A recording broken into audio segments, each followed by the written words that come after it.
Hello everybody, welcome to this week's edition of Northwest Quadrant Wealth Management E-News. Thank you for joining us.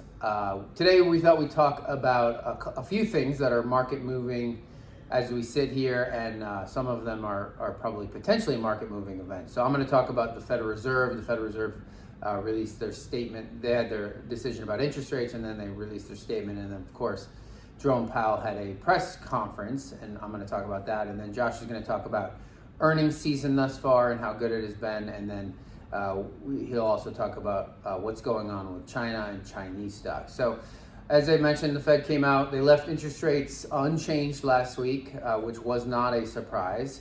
But if you looked further in the Fed statement, you can see they finally acknowledged that potentially inflation that we're seeing in the system right now might not actually, in fact, be transitory. They didn't really completely relent.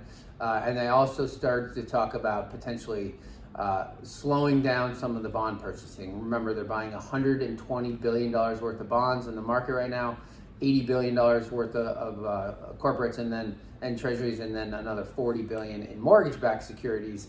And obviously, they are the biggest buyer in the bond market, and that is having an influence on what's going on in the interest rate environment, and obviously we know what's going on in the housing market because of that. So I think the Fed has started down the path where they're going to start to taper that bond purchases, and then eventually stop buying bonds in the market. And then sometime after that, probably late 2022, they will start to raise interest rates. So I think the Fed is very deliberately talking about their future plans so that market participants and markets in general aren't surprised and sell off sharply. It doesn't mean markets might not sell off when they actually do it, but the Fed has started to talk about tapering and then after that raising interest rates, which will certainly be impactful to markets out into the future. Touching on earnings, it's been a blockbuster week of tech earnings. We've gone through about half of the just over half S&P 500 companies in terms of actual earnings weightings. A huge chunk, about essentially 40% of S&P 500 earnings came this week. Big tech just completely knocked it out of the park. Expectations were already high, and they were fulfilled and then some, with the exception of Amazon. Reported yesterday, missed a little bit on the top line. The bigger story here has actually been revenue growth of 20% year on year. Remember, we're still going against prior year comps, so that 87% growth rate in earnings over the last year, not particularly astonishing when you factor in all the lockdowns that were occurring in 2020.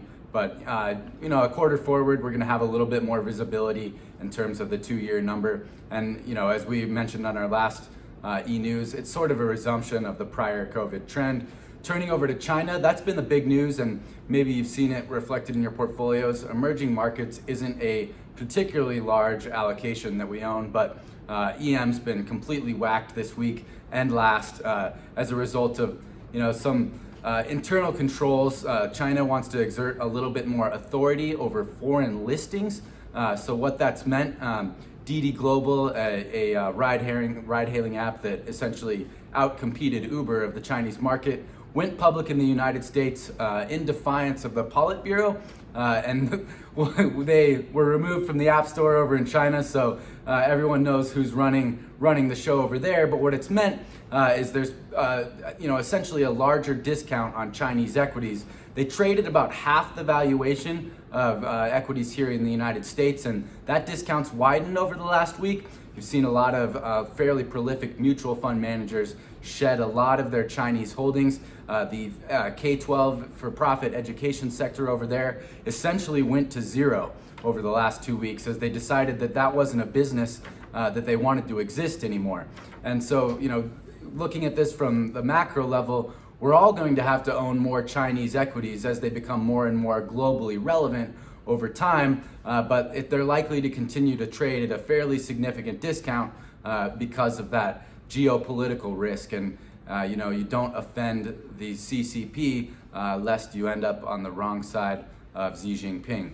Remember, one of the most important reasons people around the world invest in the United States is our property rights, and that's a really big component and investing. And obviously we know in China, property rights are very loose, and they can decide what they want them to be at any given time. And so we have emerging market exposure in portfolios, and in most emerging market ETFs or mutual funds, China makes up about 40% of that exposure. That's why we saw that sell-off. It's not a huge allocation in most of our portfolios, but we continue to believe in it. The Chinese panicked a little bit, and Chinese equities rallied yesterday and today. So, that's why we stay diversified globally.